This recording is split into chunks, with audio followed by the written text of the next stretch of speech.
Well,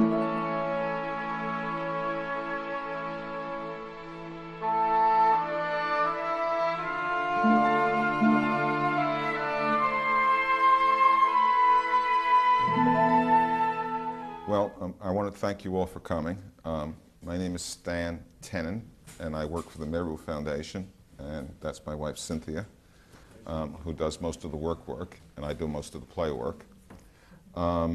This is sort of the 10th anniversary show. We did the original tape for this research here about 10 years ago, and things have grown and changed some in that time. There's been one really major development. And the rest is a lot of what I thought was going to happen turned out really did happen in terms of how the models worked out. No one should believe what I'm saying. It's not that I'm telling you anything I don't think is so. It's just that you really need to be skeptical about this sort of thing. This is work in progress. It's an honest research. I speak quickly, and I may say is when I mean based on the models and based on the references, it's my best conjecture that this is. So I'm not saying absolute truth when I say is. I'm just trying to fit things into a short time period. This is very controversial material because, in the words of a friendly scholar, it can't be so. And what, of course, he means is that if it is so, then there's a lot of readjustment to make. And I try to explain to people that this really doesn't say anything like I'm right and you're all wrong. It says rather that this is a deeper level that integrates a whole range of material, and it demonstrates mostly that what the scholars have been saying and what the religious people have been saying and what the different religious people have been saying, they've all been right, but in their own contexts. And that if you go deeper, then you find something more common. There's almost no good place to start, but maybe in the interest of seeing who else will show up before we really get into it, I'll give you a quick rundown of how this all started. There are a few people that probably don't know. I was working for an engineering company in Cambridge, Massachusetts in 1967, and I had to tell the boss that he had made a mistake, and he didn't like that, so he fired me. But then he discovered that he couldn't fire me because I'd never had a vacation. So I had to take a vacation, and then he got the cool off, and of course he didn't fire me. Well, I was, unattached and was getting paid handsomely and didn't have any real connections or plans or anything and hadn't been any place or done anything. So I had 3 weeks, and I simply, I was in Boston, so I went to, I guess it was still Idlewild. I don't know if it was Kennedy Airport yet. And got on the first plane for London and Paris, and I had a friend in Israel, so I went to Israel. And I had no connection with any religious material or anything like that. I went to Hebrew school and was bar mitzvahed, and I'd managed to learn to read the alphabet, but I hadn't learned to read Hebrew. I didn't know any vocabulary or any grammar, a few words. I could read street signs. And I also paid no attention to any of this. I was bar mitzvahed when I was 13, and that was the last time I was in a synagogue or looked at any of that material. Because everyone knows it's a bunch of old mythology, and it's kind of out of date, and there's a lot of rituals, and there's you got to go through a lot of trouble to keep all the rules, and who needs this stuff? I had studied a lot of mathematical things that fascinated me, and I was on a math team in high school. I never competed, but I was on the backup. And they drilled you in instant pattern recognition because if you didn't get the answer before the teacher finished putting it on the board, your team was going to lose. So you really had to grok it instantly and see the essence of the problem and pull it out. Well, I go to Israel. This was the old Lud airport. It was an old Quonset hut, and their baggage handling system was pile it all in the middle and use one of these forklift things and just sort of rake it up occasionally, and people would climb them out and pull their bags down, And I had no plans. We got into a cab and asked the cab driver to take us to Jerusalem, right? Take me to your leader. This was in August 1967. And the Israelis had just retaken the old city in June. And some of the people that had worked at this company were involved in Israel, and they had gone off to be pilots during the Six-Day War. And some of them stayed, and one of my friends there had moved his family and bought a house in Haifa, and he invited me to visit, which is what prompted the visit. So I had some friends, and you know, I was planning to tour around, which is what we did. But get in the cab driver takes us up through the old winding road to Jerusalem. They hadn't opened the superhighway yet. And he drops us at the gate to the old city that's nearest to the western wall to the temple, which is a very holy place to Jews, and which had just been cleared. Things had calmed down a little bit. It was August. The war was over in beginning of June. And it was all very spontaneous. I really wasn't thinking about it. You could see the young Israeli soldiers carrying weapons, looking very proud and very happy because they had taken the center. And you could see the Palestinians feeling pretty much the opposite. They clearly were not happy and were not likely to be happy. And it was a very moving scene. I mean, it was very, you know, couldn't really get a sense. So I start walking towards the wall, and a guy grabs me and puts a cardboard hat on my head, which is what they do. And I go up to the wall, and I just started crying. I mean, there was really nothing else to do. It was both, you know, gee, this is really dramatic. There's this old temple here, and it was also, there's this people that are really turned on, and there's people that are really unhappy. And for better or worse, I made a simple prayer. I said, you know, if there's anything I can do, let me know. It was either a very stupid or a very smart thing to say, depending on your point of view. I didn't think much more of it. We toured the country. I went back, of course, and spent some time in Paris, and spent some time in London, and went back to Boston and went back to work. A year later, I'm sitting in my apartment in Newton, Massachusetts, over the Turnpike, practically, and there's a TV show on called The Prisoner, hosted by, the star was Patrick McGowan. And it's a metaphysical series, and I won't go into it. It's a spy who tries to get out of the spy business, and they kidnap him, and he doesn't know which side kidnapped him, and anyhow, it goes on and on. There's an episode, of course, with a code, because spies are into codes. It was actually the added episode that they hadn't even planned to do, the one called Do Not Forsake Me, Oh My Darling, if anyone remembers, about out-of-body experiences. This was in 1968. It was almost exactly a year to the day from when I'd been in Jerusalem. And along comes this episode with the code, and something in my brain goes click and says, you know, I just wonder. I wonder if I should look at the beginning of the Hebrew Bible. Well, I didn't even know if I had a copy in the house. But I searched around, and I actually found the printed book form of the Hebrew Bible that they gave me when I was bar mitzvahed. It was, my neighbor gave it to me. And I never really opened it. And so I opened to the first page, and it says, in the beginning, God created the heaven and the earth. And there's the Hebrew line. And I don't read Hebrew words. So my eyes fall on the letters. It's like when you're seeing news film of an Aeroflot plane landing, and it says Aeroflot in Cyrillic. Maybe you don't know Cyrillic, but you can dope it out because some of the letters are the same, and you know what it's supposed to say. Your eyes fall on the letters. You try to figure out what it says. Well, my eyes fell on the sequence of letters at the beginning of Genesis. And all of the old programs in my brain from the math team class went off and said, this is crazy. This isn't language. This is a pattern. Somebody made a puzzle here.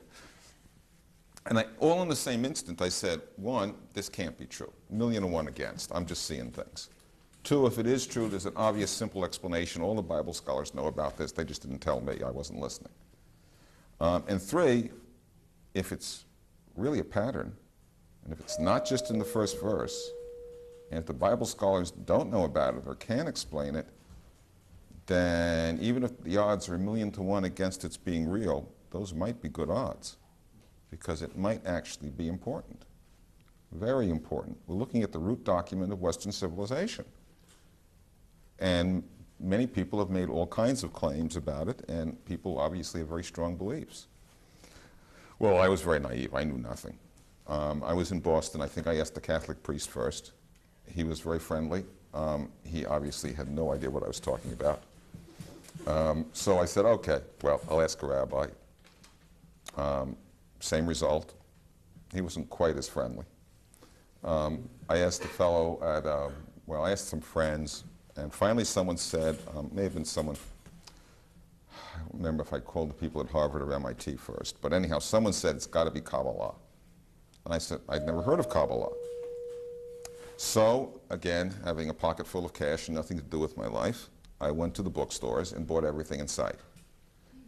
Eastern, Western, Hindu, Buddhist, Muslim, Christian, Jewish, academic, religious, channeled, flying saucers, you name it, I read it. Over 10 years, about 3,000 volumes. Some of them are skinny. You know, those old books weren't very thick. And obviously, I got a sense that something was going on here. Here is this whole body of literature, the most distinguishing characteristic of which was none of it made any sense, at least not to me. The scholars seemed to think it was poetry or superstition or personal fantasy, or somebody made it up, or one group took it from another group. The religious people, of course, believed in it all implicitly and didn't want to discuss it. I think I accumulated something like 10 or 12 translations of the Sefer Yetzirah, the Book of Formation, which describes the Hebrew alphabet.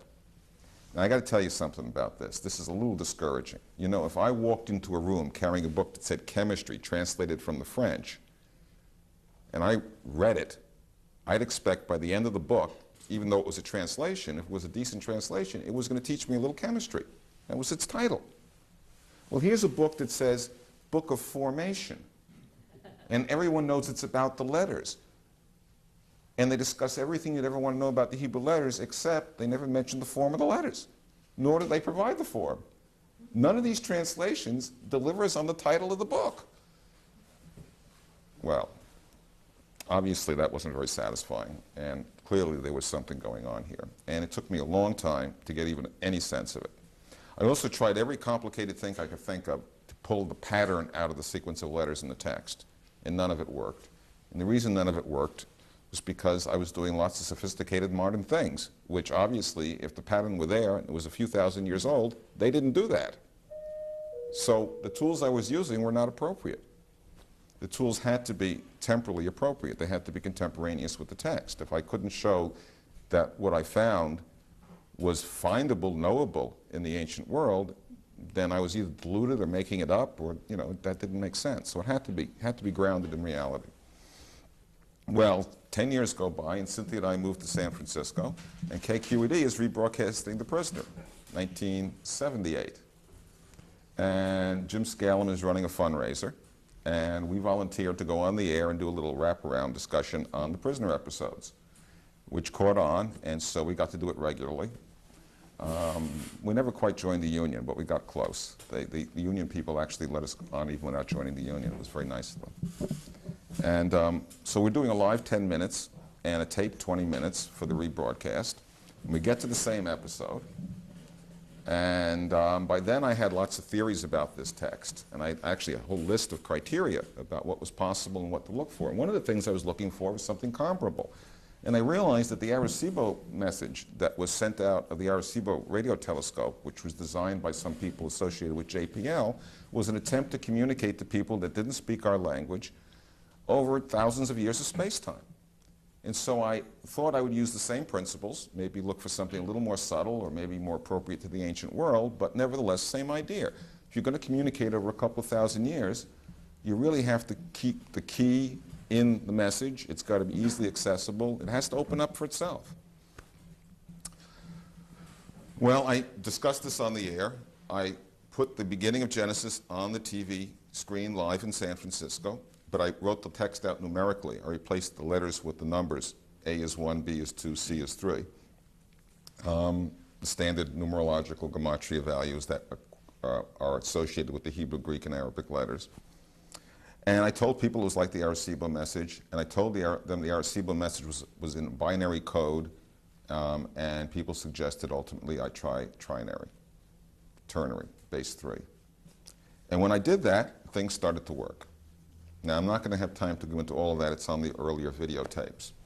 What I found is that there were certain symmetries natural to the sequence to the alphabet when you did that. You count the letters out in base 3, and then you compare letters that have symmetrical numbers in base 3, which turns out, if you interpret them as Cartesian coordinates, to put the letters in symmetrical positions on a 3 by 3 by 3 cube, similar to a Rubik cube, except there's really a cubie in the middle. There's 27 letters in the full long alphabet, and they each lay out on the cube. The aleph is at the origin, and the final sadi, the last letter, is at the far diagonal. And letters across the main diagonal of the cube have symmetrical positions and symmetrical base 3 counts, so you can associate them. Also, there's an older 22-letter alphabet, which is said to have front-back symmetry. The last letter in that alphabet is a T, so the A compares to the T and the B compares to the S, and that's called Atbash, which is an acronym for ATBS in Hebrew. I made use of both the symmetries of the model that I was working with and of this traditional symmetry system, and that naturally grouped the letters into clusters. This is all up on the website, so people can get that. And then when I did that, I was able to pair off all the letters at the beginning of the first verse of Genesis. By pair off, I mean very simply what you do to make a little paper model. You put tab A in slot A and tab B in slot B. I wrote the letters out, one letter each on a bead chain, but left them so they could move around, but stay in the same order. Curled the bead chain up until the letters paired off, either the same letter with itself or letters that were in symmetrical positions on the cube. And all the letters were accounted for, and they were all presented in the same order, in pairs. There was the letter on one side of the cube, then it was repeated, then the letter on the other side of the cube, and then the first letter again. A, B, A. And the same for all the pairs that existed in the first verse. I checked the text to see if the patterning was just in the first verse or whether it continued, because I didn't want to waste my time. If there was just a pattern in the first verse, who cared? Anybody could make a simple pattern out of 28 letters. And not only that, it could be coincidence. So I did some quick statistical tests and found some anomalies where I expected to find them. In other words, I predicted an anomaly and then found it. And that's important, because if I just went fishing, it wouldn't mean as much. And I also played the text out musically to assure myself that the patterning continued. And to my ear, even allowing for the fact that God's name repeats all the time, you get some very interesting sounds. I think we'll play the tape, at least in part, at a break point, perhaps, when we have getting into this a little more. So I'd assured myself the patterns continue. This is before the statisticians did the Bible code statistics, so nobody knew about this. And I'm looking at the first verse, and I'm pairing off all the letters, and I end up with a form which is basically a spiral vortex sitting on a torus. Now, there's a wonderful book by Arthur Young called The Reflexive Universe, which goes into the meaning of mapping the 7-color map on a torus in a very symmetrical way. And I'm not going to repeat that here either. But the problem was, I had this pattern from the first verse, and that didn't mean anything either. If you stare at the wallpaper for 10 years, you're going to find the pattern. In fact, most wallpaper is patterned. If you stare at a blank TV screen, you're going to see patterns. Finding a pattern is not hard, particularly if you look long enough. The question is this pattern meaningful? Does it teach you anything? Does it say anything? Is it deliberate? Is it accidental? And eventually I found something I'm going to show you in another way from a different perspective in this talk.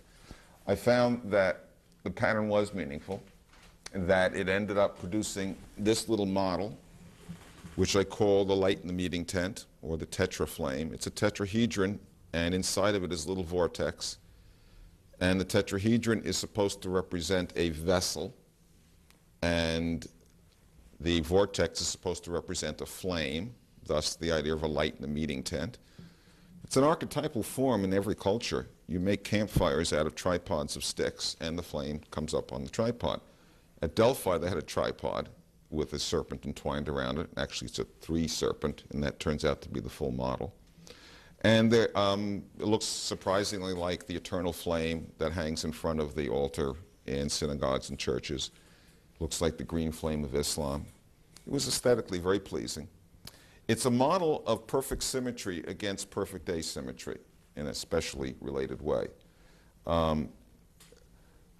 The tetrahedron is the lowest order volume that has complete symmetry. It's the most compact and simplest. It's the most elegant. And this vortex, and I'll show you how it's formed later, turns out to be completely asymmetrical. And the contrast between symmetry and asymmetry is pretty absolute. And we're going to talk about that because that's where I want to start this lecture. And when you look at the little vortex, the asymmetrical flame, through the symmetries of the tetrahedron, you see outlines that look like all of the Hebrew, Greek, and Arabic letters. Whoa! So the text folds up into a form that generates the letters in which the text is written. Now that's neat. But don't be overly impressed. If I had taken a coat hanger and bent it up with a couple of squiggles and played around with my shadows, I'd have found all the letters in just about any alphabet. It is not hard to find shadows of a squiggly form that look like letters. It's hard to find an explicit, meaningful form that does that. And so it's the fact that that's a meaningful form that counts, not just that you can make shadowgrams that make letters. All right, now I want to back up completely, and I want to start over again. That's sort of the story. And it wasn't over. Let me tell you what's wrong with this. And this is where I left the tape 10 years ago. Now, there are half a dozen lectures I've given since, and so there's been a lot of development, which we'll review. But you know what's wrong with this? It's very nice to say that it makes letters as shadows, but there's no regularity to it. Which way do I look at it? Where's the coordinate system? And I developed a theory that the idea why they did this was so that if you could turn this over in your mind's eye, you could repeat a meditation. So a sequence of letters would be the specs for a dance in the mind. But if you couldn't visualize the thing, didn't know how to hold it, and couldn't turn it over easily, how could you use it? What's the natural viewing position for it? Now, I've got a lot of good answers to that, and we found a coordinate system eventually. But I don't want to go that way this time. The problem stands. What form, and you're going to know the answer because you all have the handouts, but ask yourself, what form can every human being immediately visualize in their own mind's eye? And the answer we're going to find is a hand, or what's in your hand. All right, I want to read a couple of different quotations, and they'll catch up with us. Before I do that, I want to point out a few things on the board. Mostly this guy. This is the letter bet, bait. It's the first letter of the text of Genesis. It's the one translated in the. Its formal meaning is house. But God's not a noun, God's a verb. In Hebrew is a Rio mode language. That means the primary roots are verbs, not nouns. So it's not a house, it's housing. It's what a house does. Most people don't pay any attention to this. But in fact, if you can check the references, I think even David Bohm mentions this in the Quantum Reality book, which is so wonderful. A bait represents the distinction between inside and outside. And that's going to turn out to be enormously important. Now, the rabbis claim that all of the Torah, all of the Bible, is summarized in the first letter, which is, by the way, written big on the Torah scroll. And then they say, more or less, I'm going to speak freely, that if you can't get it from the first letter, God is very understanding and repeats it in more detail for you in the first word, in the first verse, in the first paragraph, in the first chapter. Well, it's a hierarchical array. And the bigger the chunk you take, the more data you get, the higher the resolution. But the image is always the same. So what's the image? Well, if this theory is right, then the whole story should be in the first letter and in the first word. We may get to the first verse, but I'll try to stick to the beginning here. So we need to find out a little more about what this bait might mean. Let me read you a quotation, which I found very, very helpful. And this was pointed out to me by Professor Lou Kaufman, I believe, a number of years ago. It's a quote from G. Spencer Brown's book called The Laws of Form.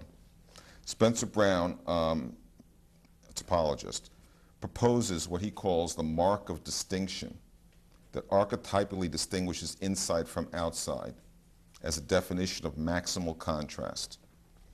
Now we're going to get to it because it's important, and if I don't get to it, you should yell at me. Maximal contrast is what this is all about.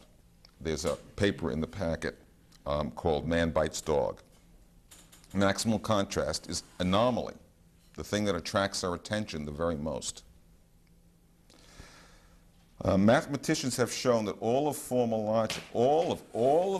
logic can be derived from Spencer Brown's mark of distinction. And this is quoted from the book. Quote, "The theme of this book is that a universe comes into being," we're talking about creation here, "when a space is severed or taken apart. The skin of a living organism cuts off an outside from an inside. So does the circumference of a circle in a plane." Squaring the circle, maybe. "By tracing the way we represent such a severance, we can begin to reconstruct with an accuracy and coverage that appear almost uncanny." This is a mathematician speaking. "The basic forms underlying linguistic, mathematical, physical, and biological science, and can begin to see how the familiar laws of our own experience follow inexorably from the original act of severance. Although all forms, and thus all universes, are possible, and any particular form is mutable, it becomes evident that the laws relating such forms are the same in any universe. It's this sameness, the idea that we can find a reality which is independent of how the universe actually appears, that lends such fascination to the study of mathematics." Now notice, he's not talking about the things. They're all different. Religious people would say, don't pay attention to idols. He's talking about relationships. And he's saying that there's a catalog of basic relationships which exist all over, and that there's a basic bottom line set. And he's going to generate some of this with his mark of distinction. And it's a book that is worth trying to read. I don't know if you can get through it easily, but it's certainly worth as far as you can get. Well, that's what this is all about. This bait represents that mark of distinction I'm going to claim, and that it distinguishes inside from outside. And it is related to the idea of a skin, because in the Talmudic tradition, the understanding of who a righteous person is, a person of integrity, is a person whose insides are like their outsides, toko kavaro. That's the kind of person who would be a saint or tzaddik that could perhaps do a very high meditation. And if a person's insides and outsides are actually the same, then they metaphorically have no skin. There's no need for one. And of course, that's an ego death situation. They're dissolved into the whatever. There's no distinction. There's no ego embodiment. So let's look at, this is the first word of Genesis. Let's look at the first word of Genesis. It's supposed to contain the whole secret. It's supposed to be able to repeat this bait, this basic idea in more detail. So here's the bait, which means in or in the. And then we have this word reshith, which is said to mean at the head of, because the word resh means head. Well, there's another root in here, which is not usually discussed, and that's this root, reshet. Reshet is a woven net or network. And I'm going to say that the reason the academic statisticians have found letters skip patterns in the Hebrew Bible is because it's a woven document like a Navajo rug with stripes. And if you unravel it, you get skip patterns on the thread, because that's what the stripes leave. And I'm going to say that that's the kind of coding that was done in the ancient world, and hopefully we'll get to that. So the first thing we're told is inner with a net, or some kind of network, or something of that sort. But there's other words here. The word resh aleph, actually aleph resh, refers to light, so we'll leave that. But aleph shin is the word for fire. And shin yud tav, S-I-T, is the word that means either six or thorn.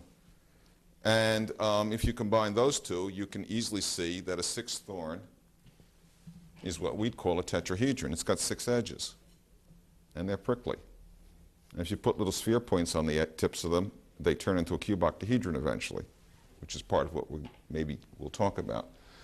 And I'm going to say that this first verse that folds itself up to make these kind of vortex patterns, that if you make the vortex the appropriate shape, totally asymmetrical, and that means that certain kinds of spirals are excluded. Logarithmic spirals are self-similar. They're too symmetrical, so they can't be part of this.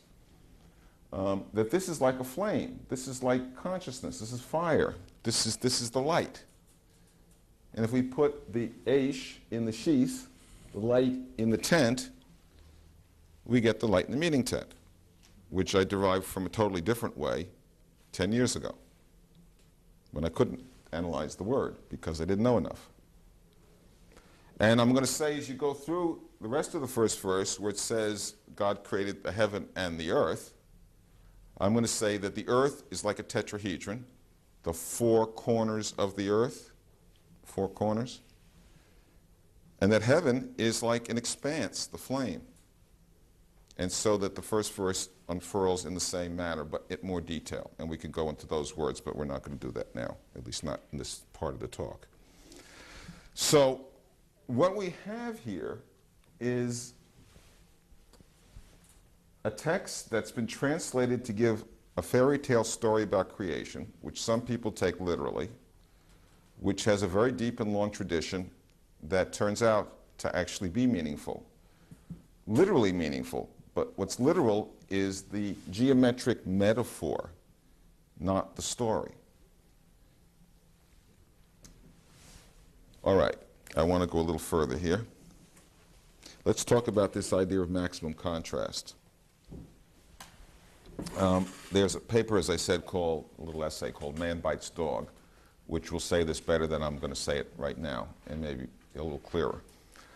Roger Penrose in The Emperor's New Mind points out something that people have known for a long time, namely that life on Earth is due to the fact that the sun is a bright spot in the sky and sends out rather high information content, visible photons, which plants swallow and turn into the organization, the self-organization that is their life, which we then eat. And then the Earth, the plants all together radiate back out infrared photons, which have less information content, to the dark sky. If the sky were all as bright as the sun, then there'd be no difference, and you couldn't radiate back out the cooler, redder photons. And so you couldn't extract any information, and the plants couldn't grow, and we wouldn't be here to eat them. So life depends on the contrast between the sun and the sky. And that's pretty much accepted. That's physical life. That's the mechanical part. And I'm saying that ultimately what we're going to be looking for here is not the attractor for the plants or for our plant-like mechanical being, but rather the attractor for our consciousness. What makes us self-aware? Where does the hyper-information, if you want to call it that gives us self-awareness come from? Well, let's just extrapolate. Let's just extend the process. What attracts our attention is anomaly. An anomaly is basically high contrast. If you see a bright spot, you notice it. You don't notice something that blends into the surroundings. So let's hypothesize, and this is a semi-technical situation, so I dare to use, no, I want to use a real pointer. I always have the laser pointer, but I don't think I like it. Let's hypothesize what is now called the Dirac delta function. An infinite pulse has no duration in time, has absolute maximum infinite amplitude compared to anything else in the universe. If we were to run that through a wave analyzer to find its spectrum, if we were to take a Fourier transform of that Dirac delta function, we'd find a sea of all wavelengths, all possible frequencies at unit amplitude. And obviously, compared to this unit amplitude sea of everything, which is eternal, otherwise the pulse is broadened, against this background, this is the highest possible contrast. Now I'm going to suggest, and this is a paper on the website called The God of Abraham, a mathematician's view, that what Abraham did is not discover the one God, like they tell you in school. Everybody already knew about the one God. In fact, they knew about too many one gods.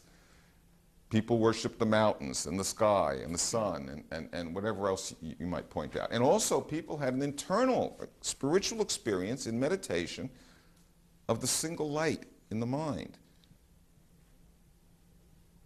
What Abraham discovered was that you could set the two equal. You could define God as both singularity and wholeness. That the four-letter name of God refers to singularity. That name is based and pronounced now on a root meaning pedestal. A Lord sits high above you on a pedestal. He's a bright light on a high pedestal. Tetrahedron is a pedestal. The four-letter name is compared to the tetragrammaton. Is the tetragrammaton. It's compared to the tetractys, the pattern of 10 dots that had spiritual connotations to the Greeks. That's a little triangle. And if you pile up spheres, it turns out to make a little tetrahedron. I'm only showing 4 of them there. It's a pedestal. The name means pedestal. The 5-letter name of God, the one that comes a little later in the first sentence, Elohim, it's pronounced with an H, but I'll say it with a K so as not to use the name. That ends in the Hebrew ending Yud Mem, Im, Elohim, Im, Yam. Yam means sea. If you look in a dictionary, Yud, final Mem, means sea. It's a great expanse, like a flame. In fact, what you can say,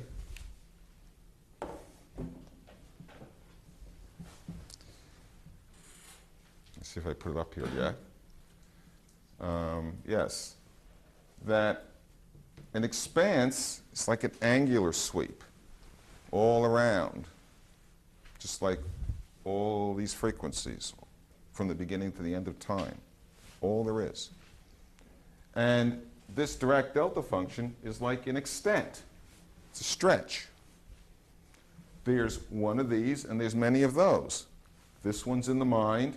This is the world.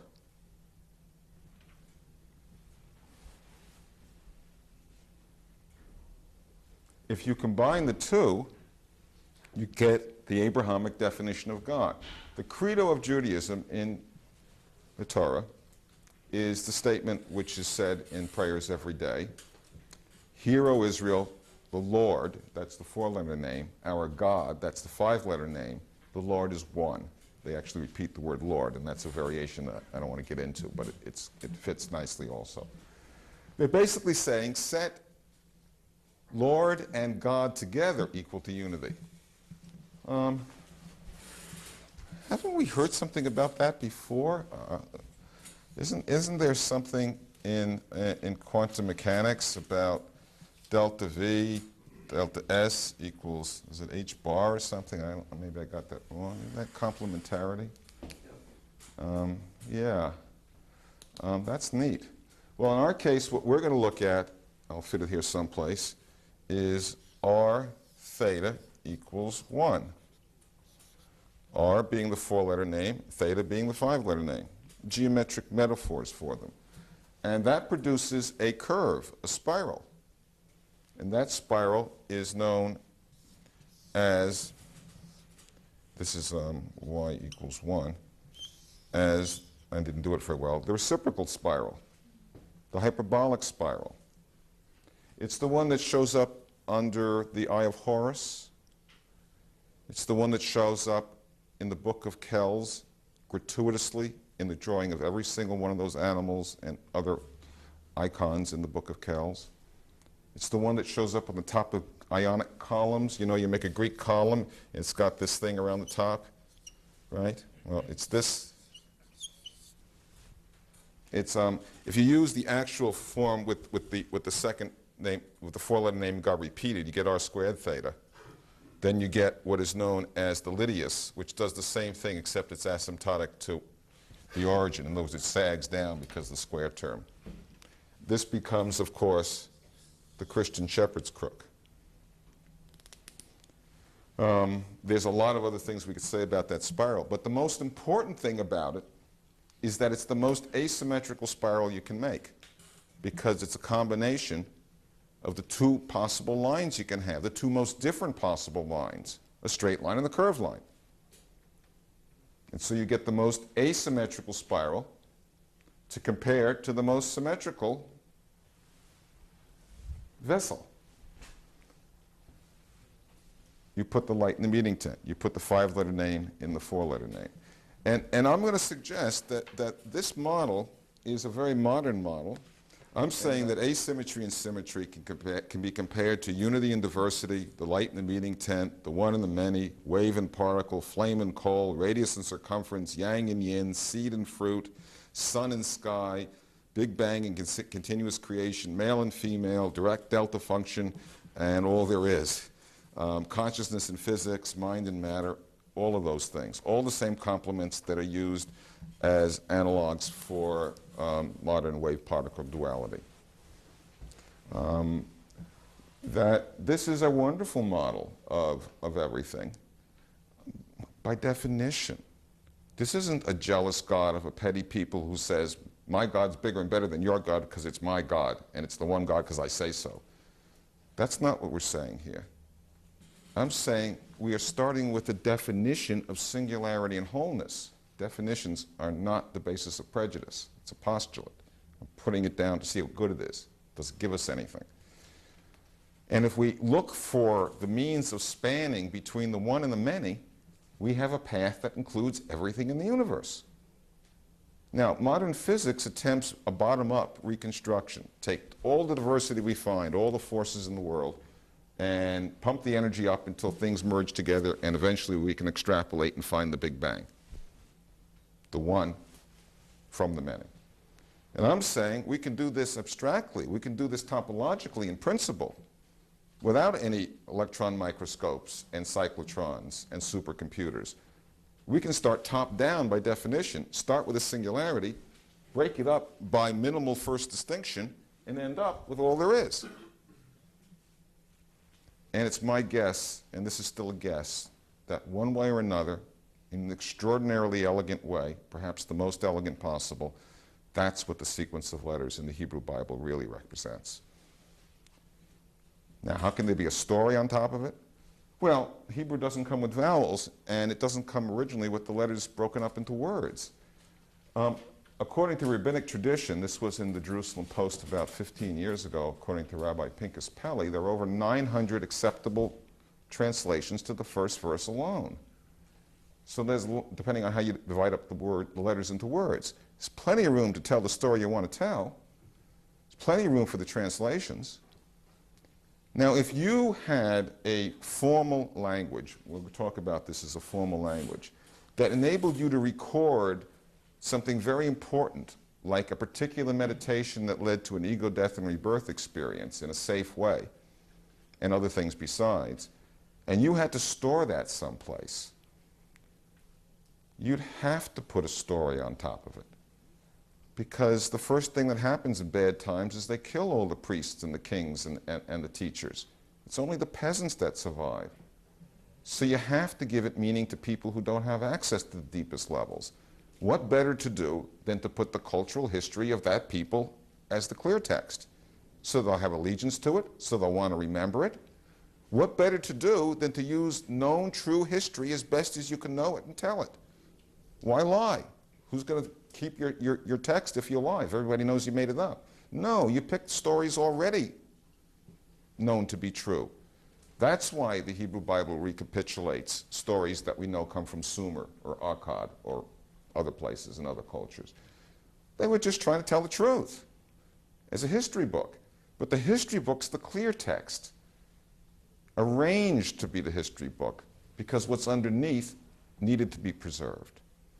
I'm saying that underneath the story could be a science of consciousness, a meditational set of exercises and tools to go along with the exercises that enable an individual to have an ego death and rebirth experience, an enlightenment experience, a peak experience that's integrative, that's healthy, healing, that is as modern as it is ancient.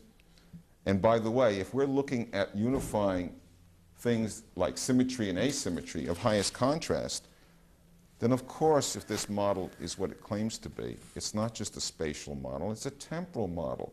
It's intended to unify the past and the present and the future, too. There's a lot more to come. I want to get through with one little section of this first, though.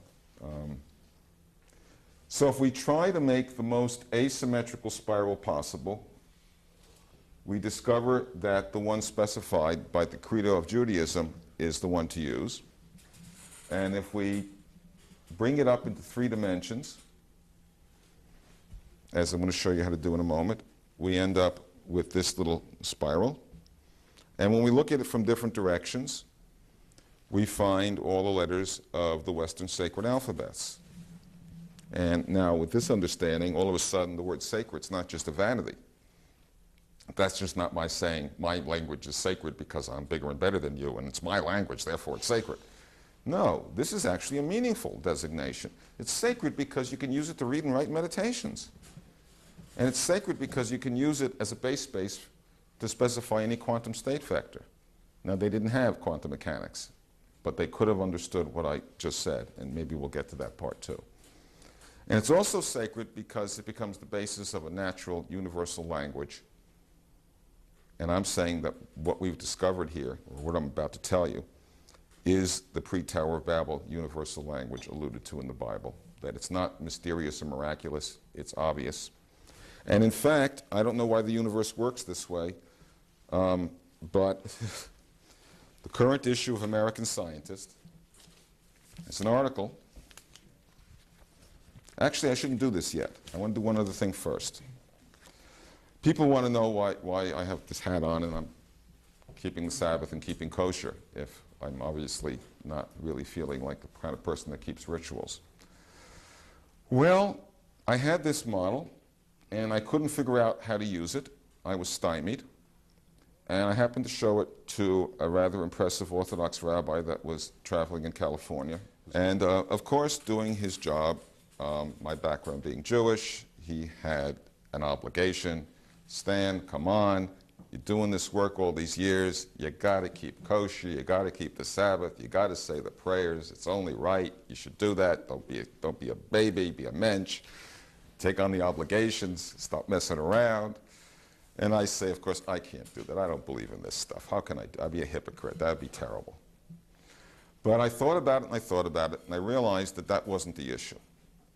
You know, if you drink the sweet water of the town well, and I've been drinking this for 20 years by then, and you're a healthy, mature person, you don't quibble over the architecture of the well, or who built it, or who owns it. You're dependent on it. Everyone's dependent on it. You pitch in and take care of it. That's what you do. How do you pitch in and take care of a spiritual tradition? You stand up for it. You say, I'll join, I'll be here, I'll be counted. Jesse Jackson says, you can't just talk the talk, you got to walk the walk. So I said, as a matter of respect, I'm drinking this sweet water, I'm building my career on researching this. All right, it's not such a big thing. I can keep the Sabbath. I can keep kosher. They killed all the king crab already anyhow. There's no more left to eat. I don't have to eat crab anymore. I can do without pork. There's lots of good Jewish food substitutes. It's not such a burden. But you know this prayer stuff. I can do that. But you got to put on tefillin when you say the prayers. Now, tefillin phylactery are those boxes that you put on your arm and your forehead. You see in the newsreels people in Jerusalem wearing them, Orthodox Jews. And I said, Rabbi, look, this is embarrassing. This is a ritual. It's a box and a strap, and you put it on. You look funny, and gee, I go. But you know, you can't back out, right? You got to play fair. So one night, down in the basement, and no one was looking, I said, okay, I'm going to do it. And so I'm sitting there, and I'm putting this strap on my arm, which is how you bind the case on. Now, the thing about tefillin in the prayer is it follows immediately after the Shema. Hear, O Israel, the Lord our God, the Lord is one. It's what follows naturally from that point. You put your hand over your eye, and you say the Shema, and then you read it, and you've got the tefillin on, and when the tefillin is on, you wrap it on your hand, the strap, and on your hand, you're supposed to see like letter Shin, the letter Dalet, and the letter Yud in your hand in the strap. In your hand in the strap. Oh my God. Instant karma. Drop my ego defenses, and bingo. The little flame model is a model hand. It's a model hand. It's a 1/3 chunk of this apple, of these torus models, which if we get a chance we'll talk about, but they're on most of the other tapes. It's a hand. And you know what about a hand? Like I was saying before we started the tape, you can always see your hand in your mind's eye. You can always see what's in your hand in your mind's eye. You can reach behind you. You can tell a salt shaker from an apple from the fork. Most people can. If you haven't had too much to drink, the traffic cop is not going to have a, you know, you can do this. You know where your nose is. I don't have to have my eyes open. So when you put this is a thicker model. It's easier to see from the smaller models. These are finger width, those are hand width. It's the same idea. The edge of the curve is the same shape. It just spread more. When you put the flame in your hands, oh, and by the way, where's the tetrahedron? Anybody ever see the opening move? 2 fists and 2 elbows, the corners of the tetrahedron. You put it in your hand, you can immediately see it in your mind's eye. It takes a few minutes practice. When you make different gestures with your own hands, you see different outlines, different shadows of the same model. In fact, you can see all the Hebrew letters. And you know what? Each Hebrew letter has a name. And the name of the letter Pei, its name means mouth. And you see it when you make this gesture. That's the Hebrew letter Pei. Now you'll see it in my left hand, I'll see it in my right hand. So it's a symmetrical set. This gesture produces the letter Zion. Anybody want to guess what Zion means? How about project? That's not a big secret. If I were to spell Hebrew words using these gestures, well, you tell me what they mean. I'm Christopher Columbus, I tell people, and you're the American Indians. And it says in the diaries that they spoke to the American Indians in Hebrew. And everyone thinks that's crazy except Mormons who believe that American Indians are the lost tribes. How could it be? Well, the crew consisted of escaping Muslims and Jews. They were escaping the Inquisition. 1492 was when the Jews and the Muslims had to convert or be killed or driven out. So the rich guys and the educated guys joined Columbus's crew and set off. Why stay home? It's going to be bad. So they knew, if I'm right, these gestures. The letter shapes I get match the handwriting that was used in Islamic Spain. Rashi Maimonides, it's what it's called. And if I'm Christopher Columbus and I ask you to get me something like this, would someone like to say what kind of thing I want? An adjective maybe? Something that is? Anybody? For the tape, come on. Apple is good. Round? Round's obviously round. Yeah, this is the Hebrew letter Gimel, for those who know Hebrew.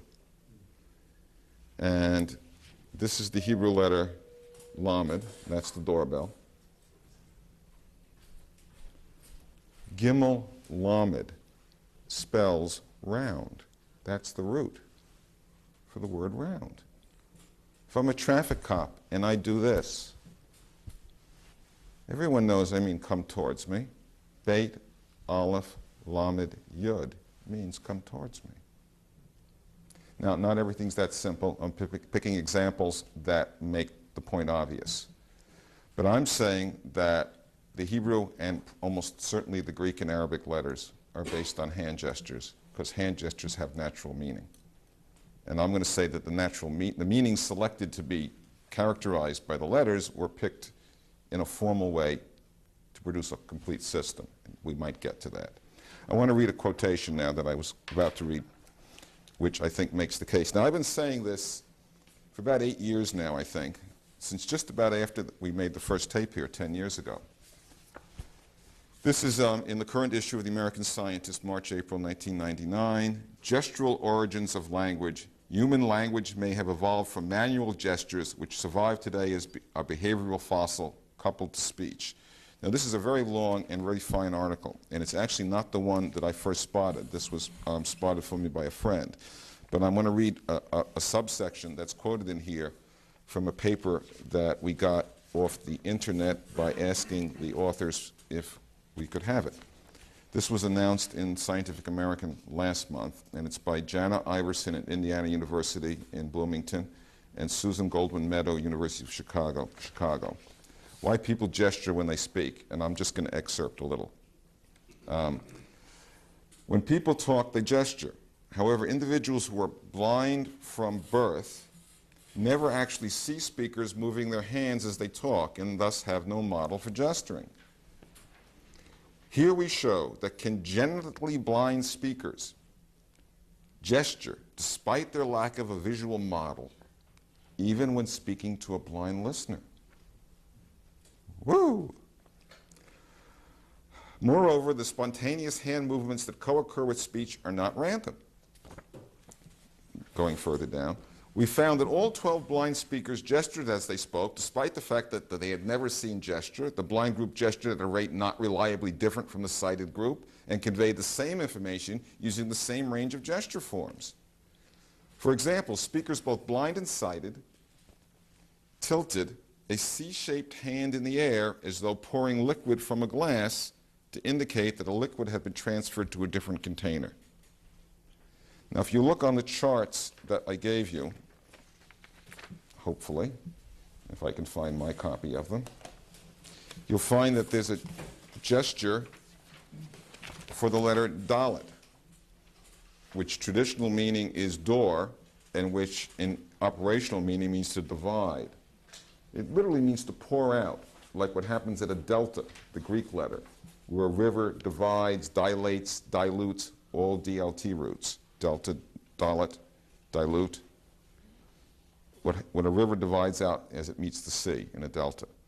It means to pour out. And the gesture that I show on the chart for making the letter dalet is this.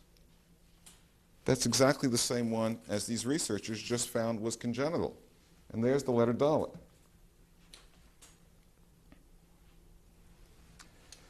That doesn't prove that they're all the same, but it proves that this is plausible and that there should be a range of gestures that could be universalized and that are quite natural. And the idea, of course, is that there's an center in the brain that generates both gesture and speech. And in fact, the article in American Scientist is discussing the possibility that speech came second, that the original language was gestures, and that it later developed into speech. And so early humans would have gestured before they spoke. It's a very good article, and it's quite complete, and I recommend it. So that's what we have here. We have a natural, universal gesture language turned into a formal system for recording and playing back meditational exercises, which can become the true basis for a science of consciousness, which in modern terms becomes a religion, or several religions actually. In fact, that's also what this model talks about. Let me see if I want to check my notes to make sure I haven't skipped anything important, and then I want to go a little further here. A way to think about Hebrew, since each letter has a name and meaning of its own, is that words are sentences, and we're dealing with an acronym language, that you can read the meaning of Hebrew roots letter by letter. And as it turns out, you more or less can. Now, you don't get idiomatic meanings, but you get a kind of operational set of meanings which underlie the idiomatic meanings and which appear to be common to both the Hebrew and Arabic names. The names of the Arabic letters are associated with the attributes of Allah, so they're in a slightly different context. But if you go back to the operational meaning, you get basically the same system. And the sets of meanings are based logically. I don't know how many of you know the works of Arthur M. Young, The Reflexive Universe, but he lays out a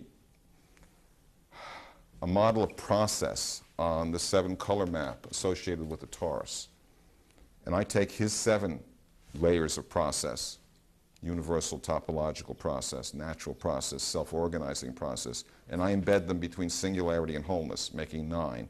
And I do that in 3 levels. So you get 27 meanings. And that produces a kind of matrix of meaning, and you can actually read it off the little Rubik cube. The first level is archetypal, the second level is spiritual, the third level is physical. So the first letter, Aleph, is all consciousness.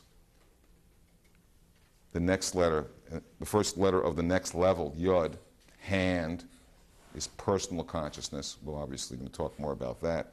And the first letter of the third level, Kuf, which literally means monkey, is monkey consciousness, mechanical thinking, and the skull, the vessel for consciousness.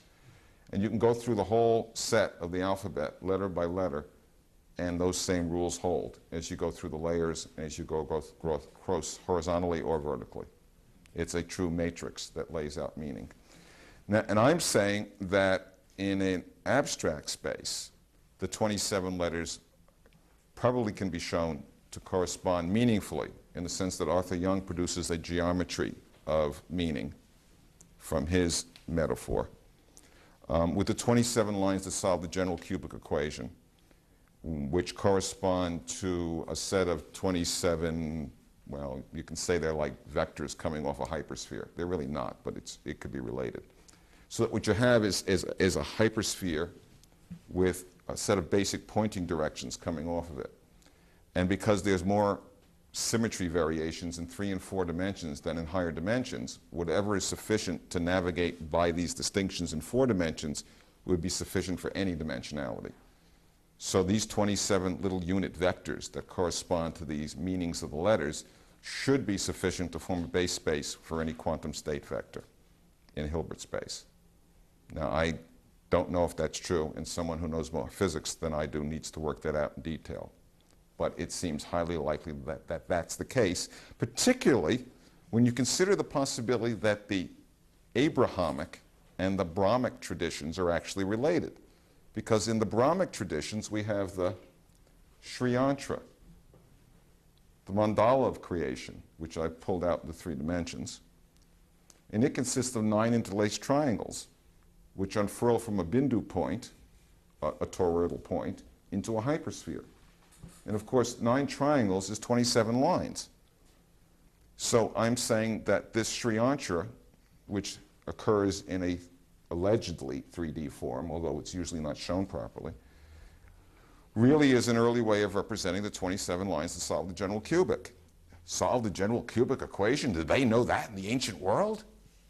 Aren't I violating what I said at the beginning? This has to be known in the ancient world, or I can't be right? Well, it turns out that they did know it, or it's likely they knew it.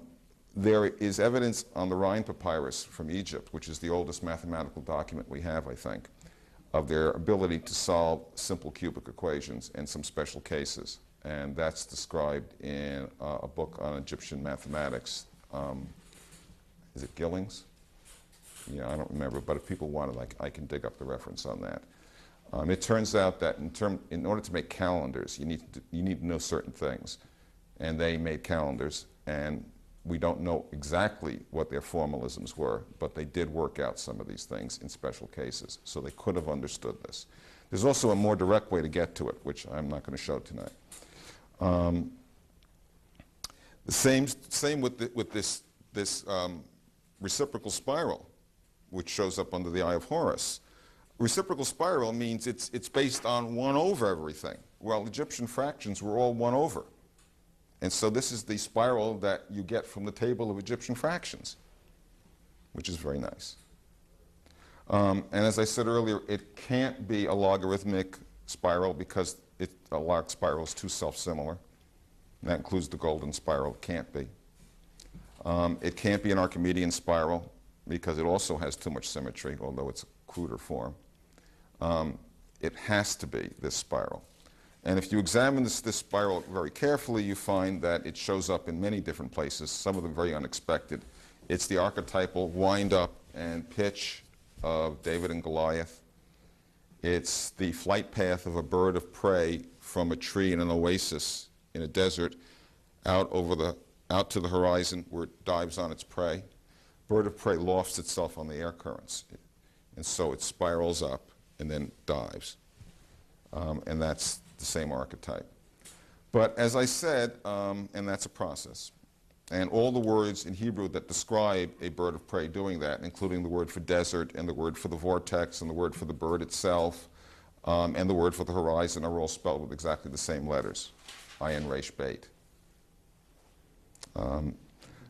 But people will say, well, look, Stan, how come we don't have any evidence of this? Why isn't there any archaeological remains? Why didn't they write it down? Well, they did write it down, and there shouldn't have been any archaeological remains. One, there were rules against making idols. And two, if I'm right about it being a tefillin strap, tefillin is a leather strap. If you found it on the ground made of leather, scrunched flat, you wouldn't know what shape it was. It was a piece of leather. It's a leather dart. That's all it looks like. But it's been preserved, and we've all seen it. The great I don't know if he was a physicist, mathematician physicist, Dirac, proposed an explanation for the reason that fermions, like particles like electrons, have spin of a half. It takes 2 times around for them to come back to the same location, same direction. He said that this was due to something which came to be called the Dirac string trick, which Dirac himself compared to the plate trick or the Philippine wine dance. Philippine wine dance is also known in the Middle East as the flame dance. You put a candle in your palm, and obviously you don't want to tip it over. You put a glass of wine in your palm, and obviously you don't want to tip it over. And the idea is that you want to go around continuously in the same direction by going above and below your shoulder. And no, I won't do it with the glass of water. That would be foolish. Well, this is the Philippine wine dance. Well, we've all seen the Cleopatra drawings. It's not hard to believe that that's part of the same idea. And we, of course, know about Sufi dances and Middle Eastern dances, and this is a kind of universal thing. Most cultures have it. If you were to actually look at the path of the dance, I'm saying that this is the orbit of the dance.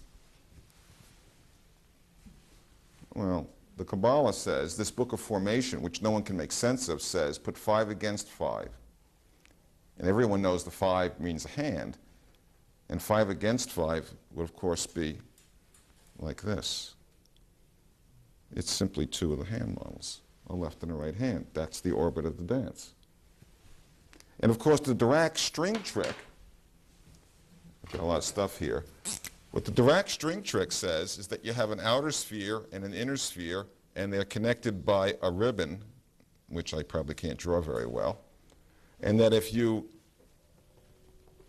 curl up the ribbon, I don't know if I can do it, give it 2 turns, and if it's stretchy, what you can do is unstretch it by flopping it underneath and pulling it around, and then it straightens out.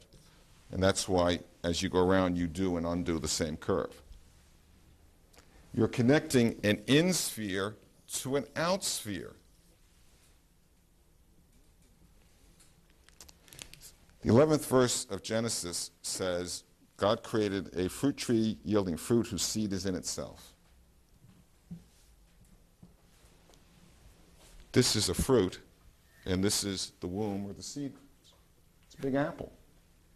No, it's not New York City. It's a big apple. It's a big apple. I'm taking a chunk out of this apple. I'm pulling a serpent out of the apple. On the earth plane, which is the equatorial plane of the apple, otherwise known as Eden. And of course, I've got 12 fingers on the circle, because I've got 3 hands in my model that comes from Genesis, and we're going to not talk about that in detail. So I've got 12 fingers on the circle, on the edge of the earth plane. 12 houses, 12 knights, 12 apostles, 12 tribes, all the 12 round ones. And I've got an upper and a lower, and they rub against each other, against a threshing floor, where I could put grain down the middle. Hamlet's mill.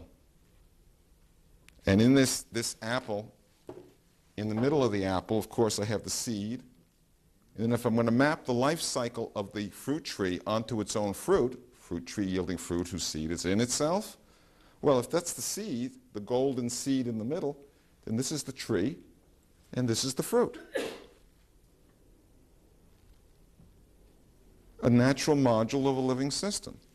And I can also map the stages of the whole alphabet onto this, but we're not going to do that tonight. Now, I think I actually have the quote here. They tell us in the Bible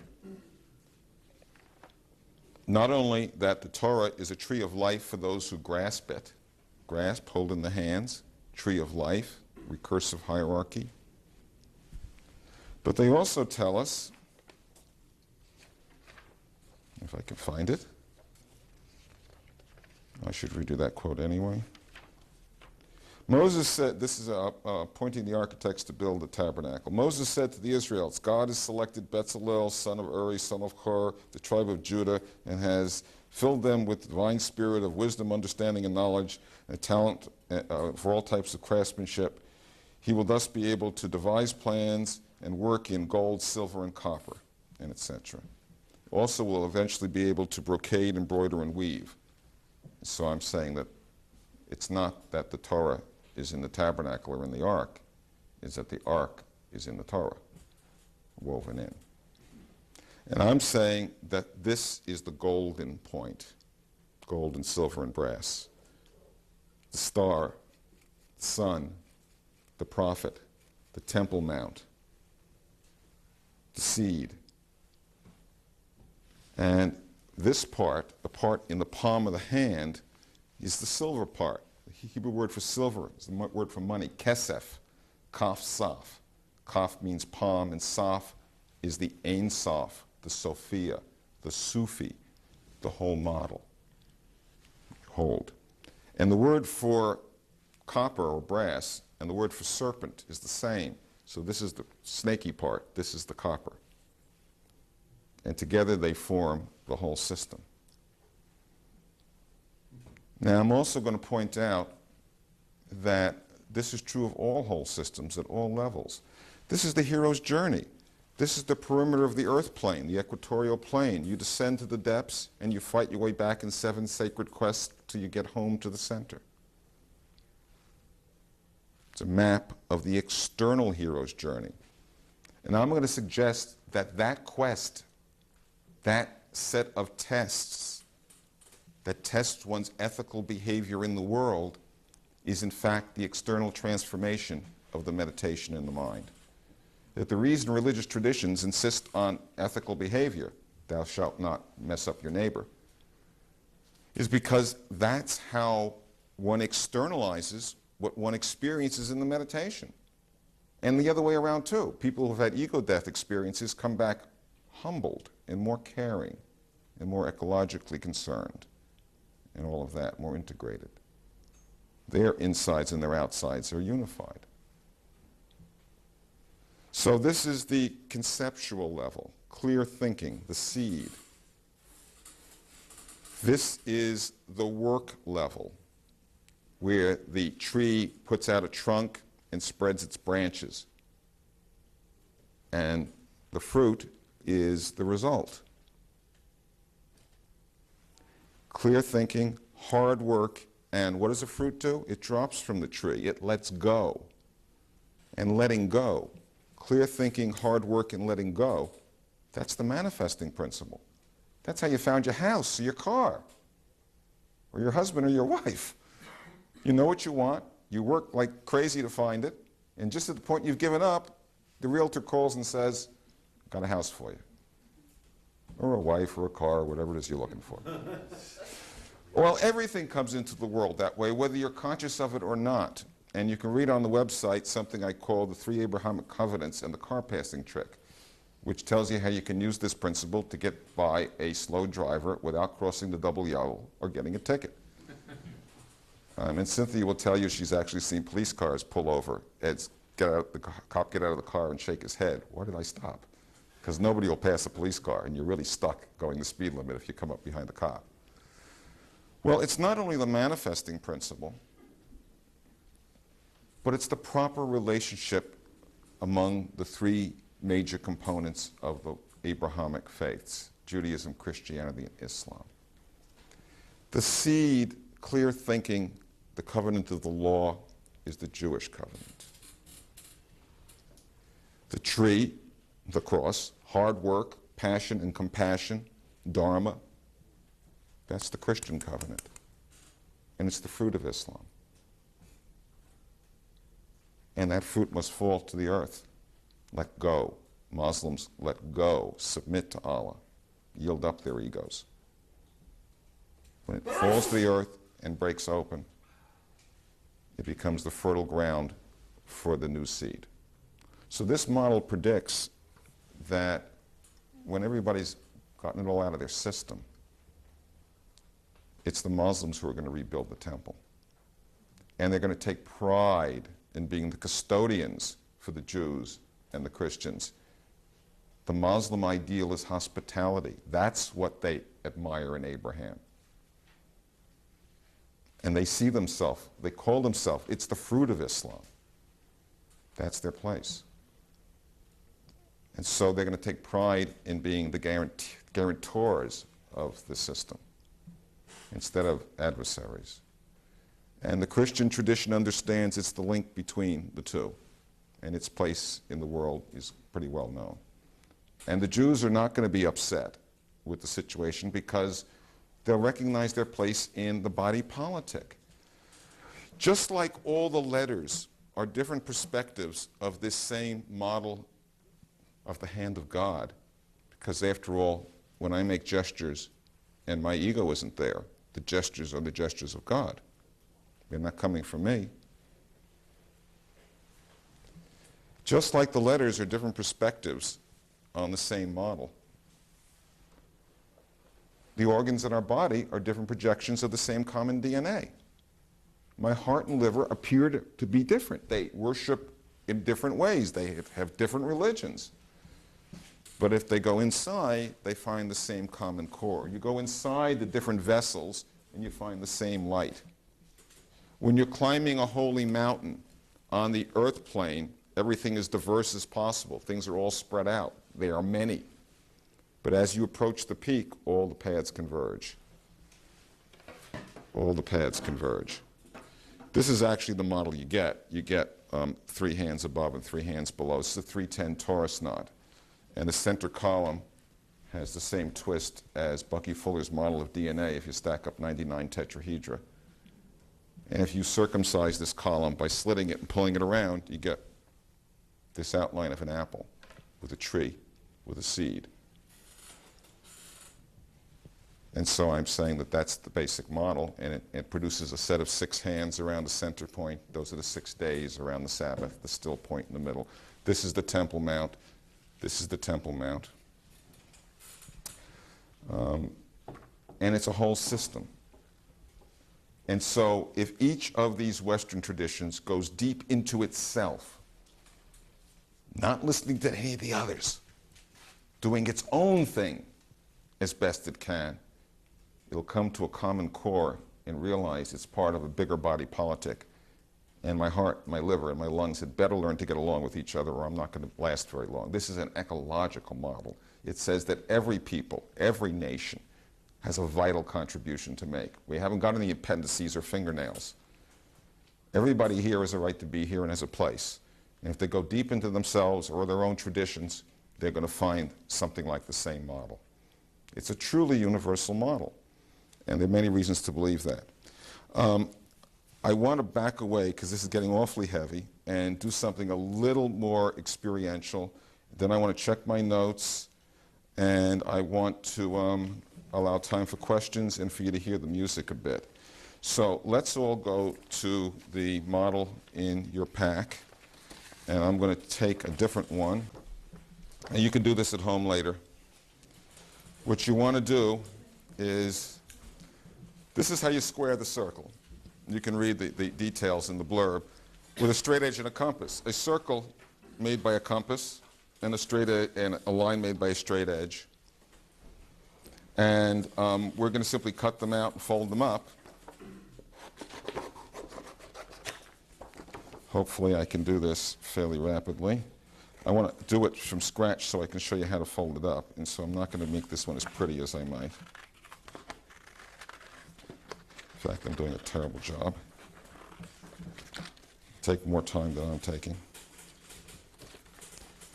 The idea is, in the ancient world, the most important riddle was how do you square a circle with a straight edge and a compass? And there are scholars who think that the ancients were dumb and didn't know you couldn't do it. And there's a few minority scholars who believe that they knew you couldn't do it, and they were talking about it because they were pointing to something more subtle. And I have some references that say both. And before I do this, I want to show you that it isn't as if they didn't leave us any record of this. It isn't as if this isn't described. The problem is that we have, in our time, only certain scholars who look at this stuff. And they're all scholars of the bell arts and letters, literary scholars, not scientists, not geometers. They don't recognize geometric metaphor, and even if they noticed it, they wouldn't know what its purpose was. Why is it important? Who cares? But people in the ancient world weren't literate. Their big thing wasn't the story. They were craftspeople. They worked with their hands. They naturally recognized geometric metaphor. Any housewife who braids a challah bread for the Sabbath, or weaves clothing, or is a carpenter. I think there's a good reason why Christians believe that Jesus was a carpenter. He worked with his hands. Well, people who do those sort of things recognize metaphors based on using your hands. And there's no necessity for very high-level geometry here. We're talking about the fact that a farmer knows that two-legged stools fall over and three-legged stools stand up. Otherwise, you can't milk Bossy. At least it gets to be a terrible mess. Let me read you a couple of quotes, and I think they're in your packs, so maybe I can find them there.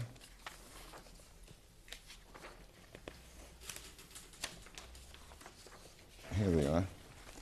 I'm going to read the third one. This is from The Origin of Letters and Numerals According to the Sefer Yetzirah by Phineas Mordell, 1914. It's available from Sam Weiser, copyright 75. The references are there.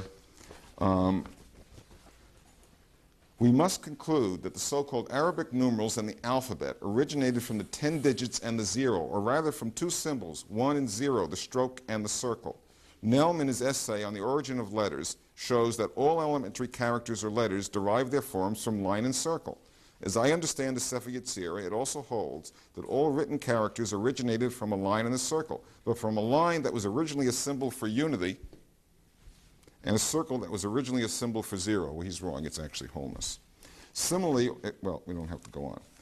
Look, anybody reading that, any literate person, would say, gee, gosh whiz, that's pretty obvious. All the letters are made up of straight lines and arcs. And leave it at that.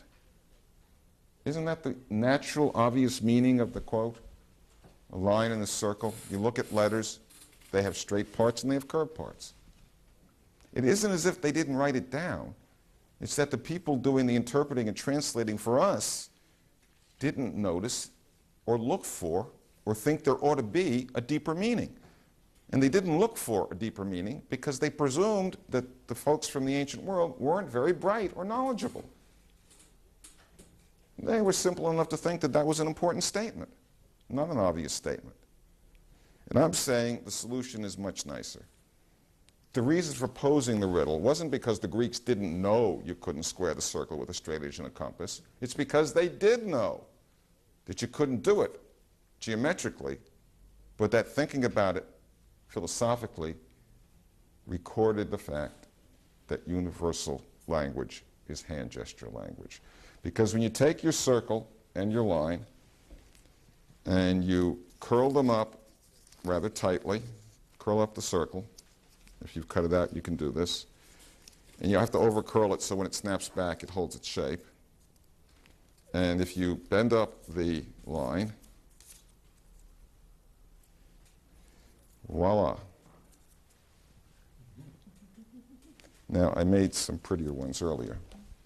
And we only have a couple more of these kits around. And of course, they've unsprung themselves a little in transit, but they're not bad. That's the answer to the riddle. It's a model hand that generates the sacred letters of the Western alphabets that you need if you're going to learn the meditation or make use of them for their cosmological models. It's as simple as that. This is the same model as this is. It's a little bigger, I think. It's got approximately 1.5 turns. You know you made it right when it comes to about the same level and the two are approximately parallel. And you can make various gestures that make the letters with it. So cut it out carefully and cut it out from the side with the sharp design so you get the right outline. And bend it gently so it doesn't crimp. And you'll be able to make a pair of hands. And I'm saying that this is the solution to squaring the circle and reconciling the idea of the one and the many, and as a model of the 4-letter name of God and the 5-letter name of God. I've got lots more detail here. We can go into the symmetry groups and the torus knots. I can show you why tetrahedra and toruses go together. We can unfurl some of the forms. They didn't need any of the formal geometry. You could do it by stacking oranges in the agora. You know how you stack fruit in the marketplace? Well, that's cuboctahedral sphere packing. It turns out that cuboctahedral sphere packs can be used to lay out the same forms, the same vortex forms very elegantly. If you didn't get the curve from what I just said, and you happen to worship the sun god, Helios, sun in the center of the earth, plane, going around, all that stuff, Plato's cave, Helios, the sun god. Well, it's very convenient. If you take a sundial and you mark a spot at the same time every day, that's the curve you get. Helios draws his own curve, experimentally, to a person who would have common knowledge of how to make a sundial in the ancient world. No analytic forms required. Now, I spent a lot of time trying to figure out how to shape the cone to get the right kind of vortex. Well, if you assemble 6 of these hand models, obviously I made the wrong hand in this. Let's take the other one. 6 of the same kind. These are identical. Now, I could put the rest of the fingers in and then you'd have a full basket. And if you were to lay out the letter skip patterns, you write the Torah on this, the letter skip patterns would form concentric bands, just like stripes on a Navajo rug. So they didn't have to do any heavy-duty math to code the text. Coding it was simply a matter of looking at it, to checking it anyway. Another interesting point is, you know how they wrote codes in the ancient world, kept secret codes, one of the most common ways? General A would send a message to General B by taking a strap and winding it on a pole and writing across the windings. And if General B knew the diameter of the pole, and General A only sent the limp strap with a lot of miscellaneous stuff filled in, the only way you could read the message was to wind it on the same pole. and the second general would get the message. Well, that's how you see the patterning in the first verse of Genesis. These are the symmetry groups showing the letters A, A, B, A, as I told you early on. A, B, A, A, B, A. So that this was a form of coding that was known in the ancient world and used. But they didn't wind it up just on a straight pole. I think they wound it on this special scepter. Dorge comes to mind in the Eastern traditions. This Kiddush cup, if it had all these spheres packed in it, they'd be like grapes. So we have our wine cup. We have our Grail cup. Yes, it comes with Excalibur right inside of it. See? Its center column is Excalibur. And if you pull this out and flip it around, you get the Levite sword dance. Very similar to some Sufi dances in modern sword dancing, which I'm not going to demonstrate. And the unit turn of this column, this is 1/3 unit turn, has exactly enough room for one letter each of the 22-letter Hebrew alphabet. And turning it inside out into this 3D form leaves room for the other 5 final letters for the 27-letter alphabet. So they intertransform like a gluon and an event in superstring theory. Now, did they know superstring theory? Absolutely not. Did they know this basic topology from braiding challahs for the Sabbath and milking cows? Yes, they did. And they could have checked it in meditation instead of at the cyclotron. So they had a way to test it. And they had an experimental science based on musical harmonies, which parallel the geometries. And if you're into the music, I highly recommend the work of Ernest G. McLean, who's a former chair of music at Brooklyn College, now retired, who's written several really brilliant books showing tonal mandalas that are associated with Hebrew, Greek, and Arabic texts, and Eastern Vedic material as well. Brilliant material. These are 16 carpet pages from the Leningrad Codex, which is the oldest Hebrew Bible in existence. It's 1,000 years old. It was taken from Cairo, and it ended up at the Hermitage in St. Petersburg. Long story. You will notice that they are highly geometric. In fact, those who know some physics will recognize the Baronian rings, which invert to produce hyperbolic space. You'll also notice various torus knots and pre-Kabbalistic drawings. And of course, the academic scholars treat this as nothing but artistic embellishment and have never even looked at this. Sitting there in front of them, and they've never even thought it was anything other than artistry. So I would suggest there's a lot more to do to find out what all that means. Okay, I'm going to stop. We have the music, and why don't I take some questions first? Stan, thank you. That was mind-blowing. So you're now a true believer, and we're all going to go out and have a revival meeting, right? Well, no, I've got a few questions anyway, but I'll just put 2 brief ones. I was doing some reading for a lecture I was to give, that I did give a few weeks ago on Renaissance occultism. And, I was reading about Pico and Royflin and Giorgi, these Renaissance, particularly Giorgi, Royflin, Renaissance Kabbalists, but they were Christian Kabbalists. Right, working with derivative versions that have been externalized. But let me say, during the pre-Christian, the Islamic period in Spain, there is considerable evidence that Jewish and Christian and Muslim researchers worked together very closely and knew and appreciated each other's material and translated for each other. That would be, that wouldn't be surprising. Well, it would be surprising, but great. Yeah, it is. It was. But I'm wondering if you've done anything, if you've explored whether there are any interesting resonances or implications with the insertion of, is it Shin? Yeah. Into the middle of the gematria. You mean into the 4-letter name to give the name of Jesus? What that does in terms of the symmetries or the sequences. Because their claim, of course, was that this was something significant. Yeah, I've seen that. Well, one can play with that, and there is geometric metaphor associated with it. But I guess since you've asked, I should tell you what my take on the Christian story is, because this reflects on it. In terms of Muslim tradition, this is a model of Muhammad's night flight to Jerusalem. He rides the steed Barak. His horse is named Barak. Barak is mistranslated as emerald, as in the emerald tablet, which is what this is also describing. The Barak actually means lightning bolt. This is the lightning bolt. This is the Temple Mount. This is the path of the night flight. In the Christian tradition, every one of the geometric attributes of the model maps onto the Christian story, the locations, or the people involved. The center point is obviously Jesus. The whole shaded area is the manger, but it's also the supper table, the Passover table with the 12 apostles around it. In Hebrew, the word for tower is migdal. This is the tower in the middle. This is Mary Magdalene.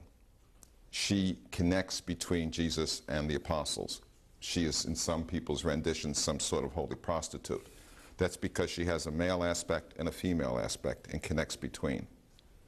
The whole form is Golgotha, the skull, and the homunculus of the hand fits right over. And this becomes the spinal column, and this becomes the side of the motor cortex that controls speech and hand motion. So this is Golgotha, the skull. I have a more detailed model that shows the Mari, the rivers that form a womb for the figure inside. And what I'm saying is that what Jesus did was essentially the same thing as Rabbi Akiba. The story of Rabbi Akiba is that he and 3 companions did the meditation. Nobody knows where it is or what it is.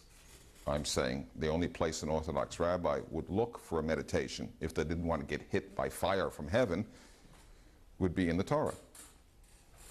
Otherwise it's lost. So what Akiba does is he does the meditation and he goes to Pardes, to the orchard. Paradise is the English word, Pardes. Garden of Eden is considered to be paradise, Pardes. Pardes is an acronym for 4 levels in Torah study.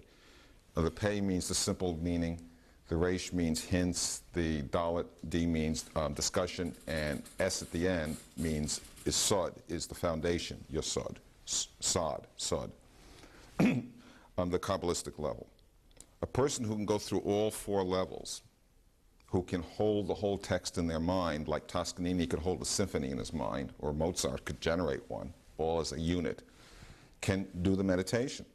The first meditator died in the meditation, didn't come out of it. It was too wonderful, didn't come back. The second guy comes back with a space case, basket case, can't function at all, out of it.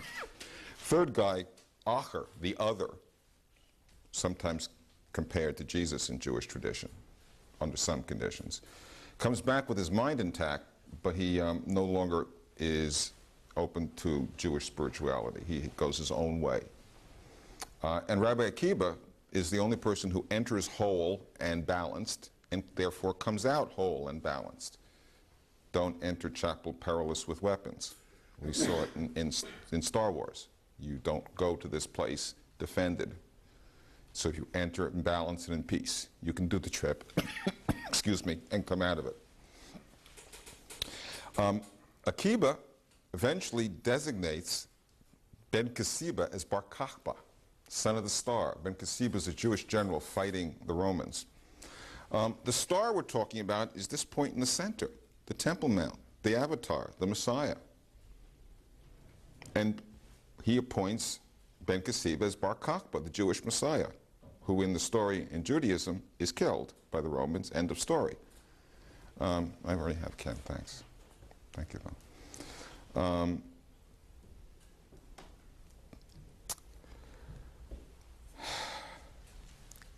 The story of Jesus is the same story. It was Constantine that deified Jesus. Jesus is, in my opinion, a rabbi who was an avatar, who could do the meditation, and who, because he taught in his own name, offended the rabbis and was sent away, but basically was teaching the same thing. I don't think Jesus was asking for worship. He was asking people to follow his path. Well, the path is the meditation, is the hero's journey. It's the path that Moses is said to have written down. It's where Akiba obviously looked. It's the path that Muhammad followed on Barak to the Temple Mount. It's the same thing. What I'm saying is if you read through the Christian Bible, you find descriptions of the same geometric metaphor. If you read through the Quran, you find it. You find it in Rumi's description of the Mevlevi Sufi round dance. You find it in the descriptions of the Emerald Tablet of Hermes Trismegistos. Hermes is Hiram. Hiram built the temple for Solomon, according to some people. You find it in the Grail legends. You only see the Grail when you're in a particular state of consciousness. You only see the Ark when you're in a particular state of consciousness. We're talking about the same model. It's a model of ego death. Moses is said to have merited receiving the Torah because he was the humblest of all people. Why was he the humblest of all people? Well, compared to the infinity of God, everybody is infinitely humble. Because by definition, this is an infinitely potent point. Same is true of a teacher like Jesus, whose main characteristics were this completely open compassion. He allowed him, turn the other cheek, be totally humble. The reason Moses beats Pharaoh is very, very interesting. Pharaoh and Moses had the same education about the world. They knew all the magic, all the high teachings, all the priestly teachings of Egypt. That's all, I don't know where I have it here anymore. That's all Elohim. That's all the five-letter name. That's all external in the world. They had the sciences. But Moses recognized the one God and was infinitely humble, while Pharaoh didn't and acted on his own volition. And therefore, Pharaoh loses and Moses wins. And so this is a matter of an ego death, a humbling, not humiliating, a humbling experience. Akiba is killed by the Romans by being skinned alive. About 1,000 years later, in the court of James I of Aragon, a disputation is ordered by the Holy Inquisition.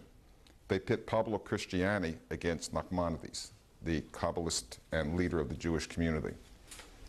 Nachmanides is forced to admit that the Talmud says that the Messiah is going to be born when the temple's destroyed.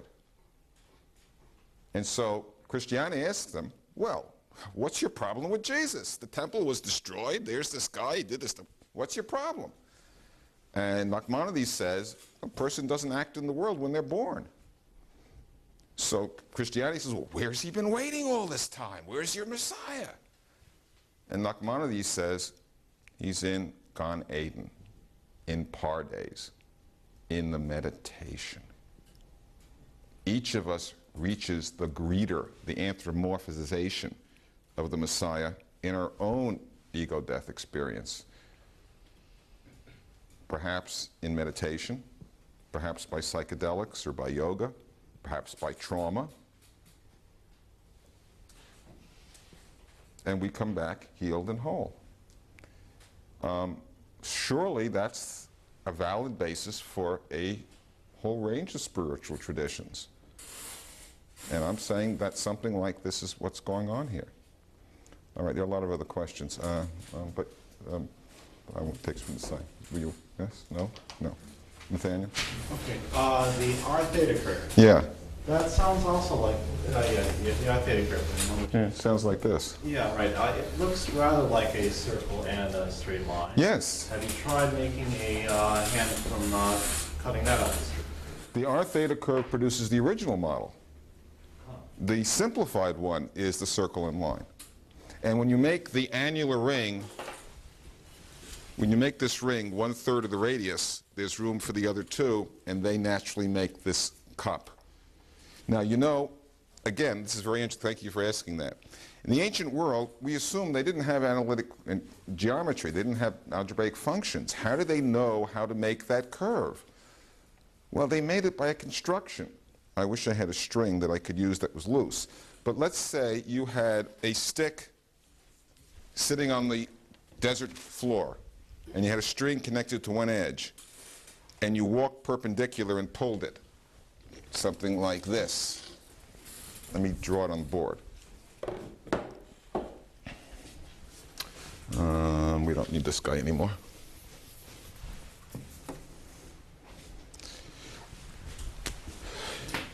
Here's your stick. Sitting on the origin. And here you are, and here's a string, and you're going to pull it this way. And so you start pulling this point out. What you're going to find is this sort of thing. Right? It's called a tractrix, as you well know. If you rotate a tractrix to produce a surface, both sides of the origin, you get a pseudo, EU or UE? EU. Pseudo sphere. A sphere is a surface of constant positive curvature. Everything is always a positive radial distance from the center. The pseudosphere is a curve of constant negative curvature. It's inverse. We're talking about relating inverses at every stage here. Embryology proceeds by invagination, turning inside out between stages of growth. And this is also the embryonic spiral. It matches the shape of an embryo. So by simply pulling a stick in the sand, you generate that shape. The way I make this curve by pulling this guy up and letting it rotate at the same time naturally makes the pseudosphere outline, solving a riddle that had made me crazy for a long time. How did they know how to make the cone shape, and what's the correct shape? Would you expect, and have you looked for similar mathematical coding in the Big Beta? No, I haven't, and someone should. And I don't know if you were here earlier, but Sri Yantra, it should be there. I think the Brahmic and Abrahamic paths had a common origin, or at least had a lot of cross-fertilization, and that the Eastern systems are going to turn out to be complements and toto to the Western systems. And so also American Indian and indigenous religions all over the world. Everybody dances around a campfire. Dances around the campfire. Dances around the campfire. Everyone does these things.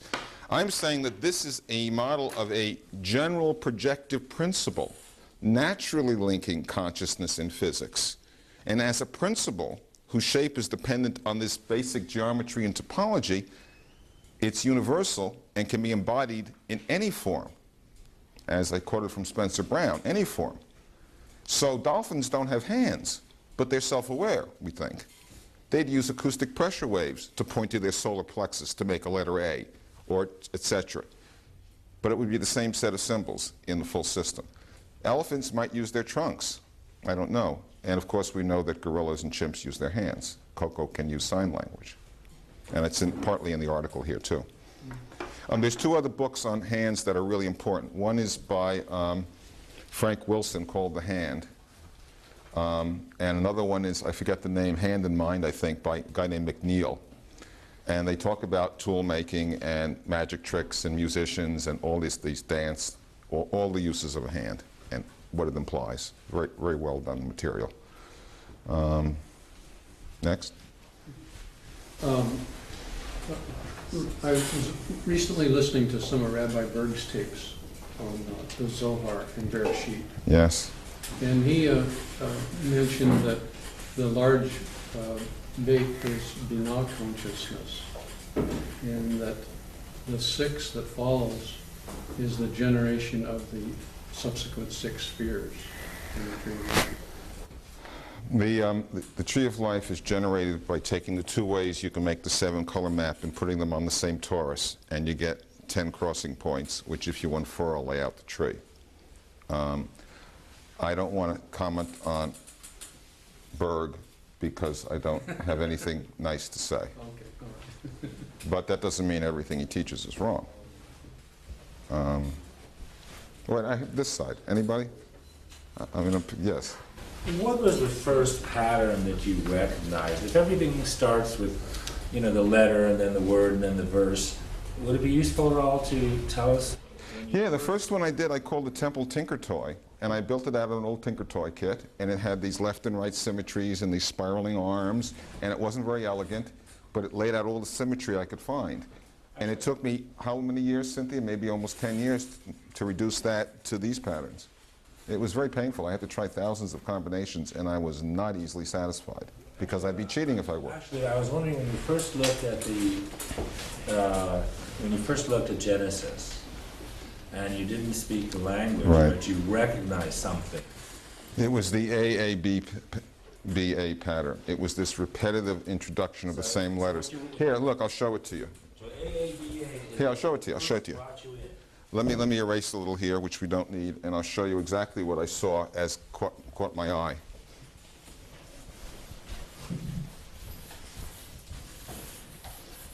Goodbye, Fourier transform. Goodbye, Heisenberg.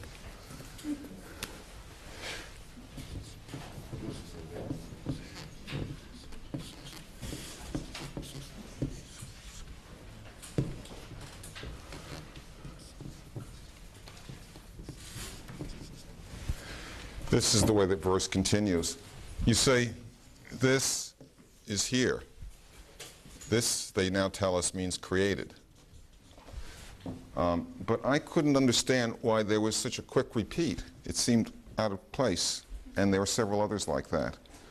And then when I did a looking, I discovered that the letters weren't introduced into the text in the normal distribution. Thank you for coming, people. In fact, there's a letter, I was mentioning this earlier. When I first noticed that the letters paired off, the Resh and the Lamed went together. Resh is a 201 count, and the Lamed is 102, and they're mirror image letters. And if you look at the sentence, it's Resh, Lesh, Lamed, Resh. One Resh, another Resh, a Lamed, and then way out here is another Resh. So you get this A, B, A pattern, which is the weaving pattern that I eventually found. Well, there are letters that you would expect to see that don't show up when you look for letters. In fact, when you get to the, I think it's the final chaf, which is the 211 letter, you would expect to find in the same sentence, if this model were correct, the 112 letter, the samach. But this letter doesn't show up. Now, I told you I laid out criteria early at the beginning that I could test to see if this was worth doing. Well, one of my criteria was that if we're taught that the Torah is a tree of life for those who grasp it, it's got to have some qualities like a tree. And the most obvious quality, grasp it now, I obviously means to hold it in your hand. In fact, Moses brings down the two tablets, biyado, in one hand, in his hand, not like that, not like Charlton Heston. Sorry. Trees unfurl in golden mean proportions. That's pretty common. So I conjectured that there was going to be a quality to this text that had markers at golden mean counts in the letter sequence. It was one of my original ideas. And I had already realized that that letter corresponds to a golden function in the Greek alphabet. The letter, I don't want to show it to you now, but the F, the digamma, and I can't say the Greek name, I don't remember, it's chai or psi, I don't even know how to pronounce it. It's one of the letters in the middle. Corresponds to the golden function letters. But this letter didn't show up. Now, it's a fairly common letter, not the most. It begins the word for book, sefer. It doesn't exist in English, by the way. That's the missing letter. It's another S sound, but there's no English equivalent for it. There is a Greek equivalent. So I started counting. This was before computers. I bought a copy of the Hebrew Bible, and I put a little number above each letter, and I counted out. Now, in ordinary use, the samach occurs every 100, 150 odd letters in the Bible. But I'm counting in 150 letters, no samach. I'm counting in 300 letters, no samach. 500 letters, no samach. Finally, I find the first samach at 2,207th position. Well, the trouble is that 2206, I mean, it has a calculator, I can check it. It's almost an exact power of the golden mean. and it occurs in a word whose word that means surround, encircle, so babe. And the shape of the letter is pretty much a circle. So I said, gee, that's really anomalous. And it also fits this geometric metaphor idea. So that was one of the original coding things. The other thing I did was the music, to assure myself. So it was a hearable coding that I used as a test. I didn't do anything else. I couldn't find anything else. One more question? Yeah, please. Can you comment on the origin of the Hamsa and how it relates to your work? I think the Hamsa is, a Hamsa is an amulet. This is terrible. And they write Hebrew letters all over it. It's a magical amulet. I think the magical and alchemical material is a bastardized version of what I'm talking about. On some of the Hamsa amulets, you will find a table, 3x4 table, which lays out permutations of the four-letter name, Yud, Hey, Vav, and Hey, but taken 3 at a time.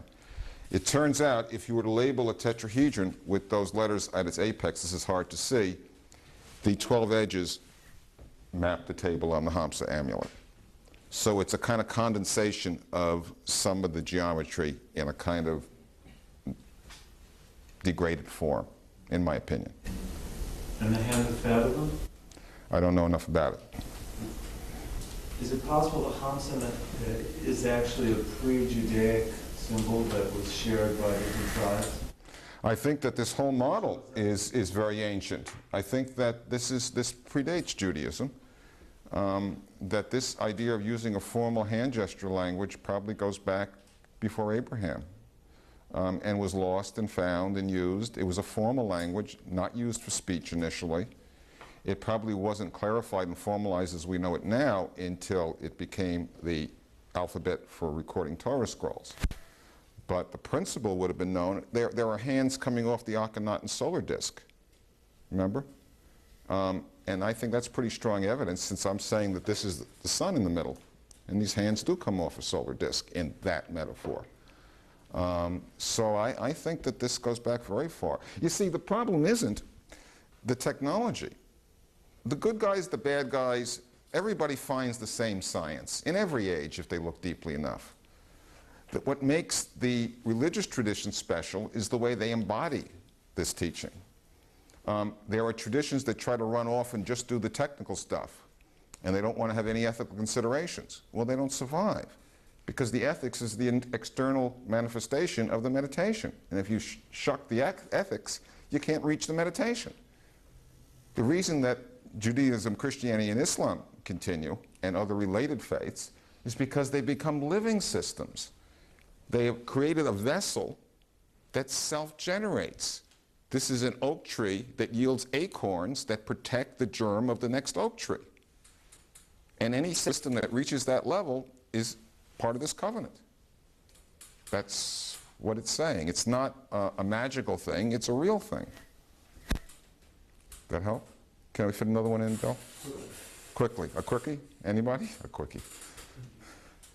Please. No, well, go ahead.